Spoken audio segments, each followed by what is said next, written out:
അത് അതിനെ സംബന്ധിച്ച് അങ്ങനെ വല്ല പരാതിയും വന്നാൽ പാർട്ടി കാര്യത്തിൽ നടപടി സ്വീകരിക്കും. അത് KPC പ്രസിഡന്റ് അറിയിക്കേണ്ടവർ അറിയിക്കും. ഇപ്പോൾ ഈ പുറത്തു വന്നിട്ടുള്ള പരാതി അത് ഗൗരവകരമാണ് എന്ന് അങ്ങ് ചിന്തിക്കുന്നുണ്ടോ? എങ്ങനെ? ഇപ്പോൾ ഈ പുറത്തു വന്നിട്ടുള്ള ഈ ഓഡിയോ ക്ലിപ്പ്, അതുമായി ബന്ധപ്പെട്ടുള്ള ചാറ്റുകൾ, ഇതൊക്കെ ഗുരുതരമായ ഒരു വിഷയമാണ് എന്നുള്ളത് അങ്ങ് ചിന്തിക്കും? ഞാൻ പറയുന്നത് ആക്ഷൻ വന്നാൽ തുടർ നടപടികൾ സ്വീകരിക്കും. അതിൻ്റെ ആക്ഷൻ വരട്ടെ, അത് ഗവൺമെൻറ് എടുക്കട്ടെ.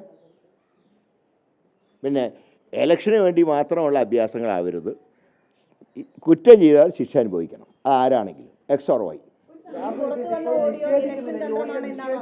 എന്ന് ഞാൻ പറയുന്നില്ല. അത് ഗവൺമെൻറ്റാണ് ആക്ഷൻ എടുക്കേണ്ടത്. കാരണം അതെനിക്ക് രാഹുൽ മാങ്കൂട്ടത്തിൻ്റെ കാര്യം എനിക്ക് പറയേണ്ട ആവശ്യമില്ല, ഗവൺമെൻറ്റാണ് എടുക്കേണ്ടത്.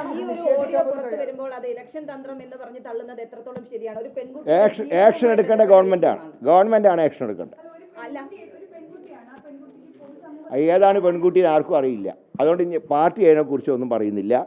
പാർട്ടി പറയുന്നത് സർക്കാർ എന്ത് തീരുമാനം ഇക്കാര്യത്തിൽ എടുത്താലും, ആ കാര്യത്തിൽ ഏത് ആക്ഷൻ എടുത്താലും കൂടുതൽ നടപടികളിലേക്ക് പാർട്ടി പോകും. ഇപ്പോൾ അതിൻ്റെ ഒരു സാഹചര്യം ഉണ്ടാക്കേണ്ടത് ഞങ്ങളല്ല, ഗവൺമെൻറ്റാണ്. അത് രാഹുലിനോട് ചോദിക്കണം. ഇത് അങ്ങനെ പുകമറ കാണിച്ച് ഇലക്ഷൻ ജയിക്കാമെന്ന് ഇടതുപക്ഷമോ BJPയോ കരുതണ്ട.